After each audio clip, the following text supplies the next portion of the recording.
बहुत चर्चाएं हो रही हैं, कम से कम एक चर्चा तो पकड़ो जिससे तुम्हारे हृदय मंदिर के पट खुले और तुम्हें साक्षात्कार हो जाए भगवान का। खा खा के अगर वजन बढ़ा रहे हो तो लकड़ी का वजन बढ़ेगा, फूंक दिया जाएगा शरीर, और किस काम में आएगा। कोई रोग हो सकता है, कोई घटना घट सकती है, इसलिए सावधान। प्रमाद स्थिति नहीं, दीर्घ सूत्रता नहीं। अगर दिनचर्या में व्यवधान, तो तुम्हारे जीवन में व्यवधान है, हटा दो, अपनी दिनचर्या में आओ। दिनचर्या ठीक होनी चाहिए। स्मार्ट, बड़े स्मार्ट बने हो, माया से थोड़ी तुम्हारी स्मार्ट गिरी चलेगी। बहुत बड़ा प्रभाव पड़ता है, आपको अनजाने में पतन के मार्ग में आपको ले जाएगा। यहां कह रहे हैं जो साधक भगवान के मार्ग में चल रहे हैं उनके लिए सावधानी की बातें हैं। बहुत सावधान होकर सुने और इनसे बचें। जो उपासक इन बातों से नहीं बचता वो अपने लक्ष्य से भ्रष्ट हो जाता है। इसलिए बहुत काम की बात है। पहला है, किसी भी सभा समिति संगोष्ठी में शामिल ना होना जहां एक दूसरे की कटाक्ष हो रही हो, जहां एक दूसरे की निंदा की जा रही हो, जहां ये सब नहीं, इसमें नहीं फंसना। साधक को नहीं फंसना। भगवत प्राप्ति करने वाले साधक को सबसे पहले बचना है। आज आना, वहां सभा है, आज वहां समिति है, वहां ऐसा संगोष्ठी है, इस विषय की चर्चा है, नहीं। सत्संग, एकांत सेवन, भगवत सेवा, सत्संग।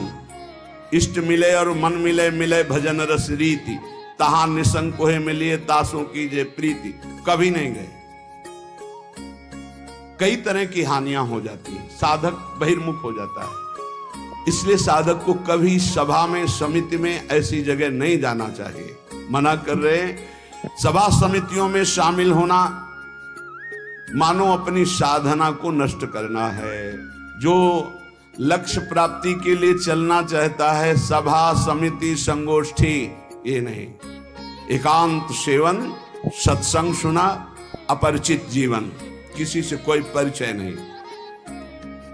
अखबार पढ़ना, समाचार देखना, ये उनके लिए सही है जो समाज सेवी हैं, जो समाज में विविध पदों में हैं। लेकिन जो भगवत प्राप्ति करना चाहता है उस साधक के लिए ठीक नहीं। ना समाचार पत्र पढ़ना और ना समाचार सुनना, ना समिति सभा में जाना, ना किसी राजनीतिक या व्यवहारिक संगोष्ठी को सेवन करना, नहीं। हम सबके हृदय में विराजमान उस परमात्म तत्व को जागृत करने के विषय में बोलते हैं। सबका हृदय मंदिर बने और सबके हृदय रूपी मंदिर में भगवान का प्रादुर्भाव, केवल उसकी चर्चा होती है।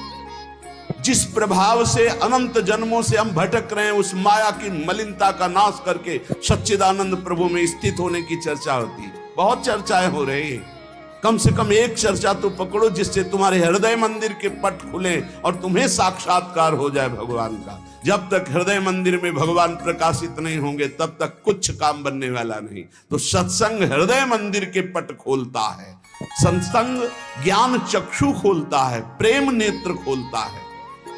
सभा समितियों में जाना, पक्ष विपक्ष की वार्ता करना, समाचार पत्र पढ़ना, समाचार देखना, इस साधक को छोड़ देना चाहिए। दूसरा, कोई भी मनुष्य तुम्हारे जीवन में विशेष अधिकार प्राप्त न कर पावे। कोई भी पूरी सृष्टि में विशेष अधिकार, अरे वो अपने हैं, तो फिर श्यामा श्याम तुम्हारे कैसे रहे। श्यामा श्याम तो तभी अपने माने जाएंगे जब कोई और अपना ना हो। मेरे तो गिरधर गोपाल दूसरो न कोई, सिद्ध महान प्रेम रस में डूबी हुई मीरा जी के वचन है। मेरे तो गिरधर गोपाल दूसरो न कोई। गोस्वामी तुलसीदास जी, एक भरोसो, एक बल, एक आस विश्वास, एक राम घनश्याम हित चातक तुलसीदास। किसी भी मनुष्य से विशेषता पूर्वक आपका संबंध ना होने पावे, स्थान विशेष में आसक्ति ना होने पावे, वस्तु विशेष में स्वाद ना आने पावे। भगवत प्राप्ति करना है तो दूसरी बात सावधानी पूर्वक कोई हमारा विशेष नहीं, कोई खास नहीं, कोई वस्तु, व्यक्ति, स्थान, कोई विशेष हमारे नहीं। जहां राखो तहां रहो, मान सुख रास है। जहां मेरे स्वामी जैसे रख रहे हैं वैसे रह रहा हूं। मेरा नहीं, मेरे स्वामी कहे जब चाहे तब हटा दे, जब चाहे तब रख ले, उनकी बात है। वस्तु जैसा चाहा वैसा भेज दिया, वैसा हम उसका सेवन कर रहे हैं। हमारे लिए कोई खास वस्तु नहीं, मेरे स्वामी ने भेजा इसलिए बात है। तीसरी, मठ या आश्रम की स्थापना करके उसके विषय में चिंतन करना और धन आदि की चाह करना, यह साधक भगवत प्राप्ति से भ्रष्ट होने की वृत्ति है। ये सिद्धों का कार्य है, साधकों का नहीं। मठ आदि की स्थापना करना ये सिद्धों का कार्य, आचार्यों का कार्य है।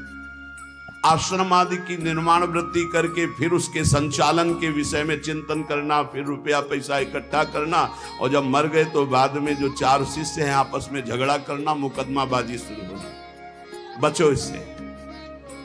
जैसे बने बनाए मंदिर हैं, बने बनाए जगह हैं, हमको वास मिल रहा है, वास कर रहे, हटा दिए जाएंगे, फिर फुटपाथ में बैठ जाएंगे, पर हमारा कोई चिंतन चुरा ले, ऐसा नहीं। हम ऐसा कुछ नहीं करेंगे जिससे हमारा चिंतन बंटवारा हो जाए। मेरे प्रभु हैं, वो थे, वो रहेंगे। उनके एक निमिष मात्र से अनंत ब्रह्मांडों का सृजन हो जाता है। वो जहां रखेंगे जैसे रखेंगे। जहां राखो तहां रहो, मान सुख रास है। उपासक किसको बैठा ले? स्थान विशेष में आ सकती नहीं, व्यक्ति विशेष में आ सकते नहीं, वस्तु विशेष में आ सकते नहीं। हमारे लिए ना कोई वस्तु विशेष है, ना स्थान विशेष है, ना व्यक्ति विशेष है। मठ और आश्रम आदि की स्थापना करके उसके चिंतन में डूबना, अपने मन को मानो दुर्गति का मार्ग चयन कर लेना। थोड़ा सा कड़वा लगेगा ये बात। हम कह रहे हैं सिद्धों का कार्य, साधकों का नहीं। साधकों को नहीं फंसना चाहिए। अगर साधक फंसेगा तो नष्ट हो जाएगा, पक्का, इसमें कोई संशय नहीं। वाल्मीकि रामायण में एक प्रसंग आता है कि एक ब्राह्मण देवता भिक्षा याटन के लिए निकले हुए थे, कई दिन के भूखे थे, भिक्षा मिली नहीं, तो रास्ते में कुत्ता आराम से पड़ा था, 3-4 लाठी उसकी खोपड़ी में मारी, फूट गई खोपड़ी। उस समय राजाधिराज चक्रवर्ती महाराज अनंत कोटि ब्रह्मांडों के स्वामी भगवान श्री राम सिंहासन पर विराजमान थे। दरवाजे से आवाज मारी, सेवक ने कहा एक कुत्ता अपनी प्रार्थना करना चाहता है। भगवान ने बुलाया, बोलो। बोले मैं आराम से मार्ग में पड़ा था प्रभु, क्या मार्ग के साइड में पड़े रहना अपराध है? मैं कुत्ता हूं तो इसलिए मेरा इतना भी अधिकार नहीं कि मैं रास्ते के साइड में पड़ा रहूं।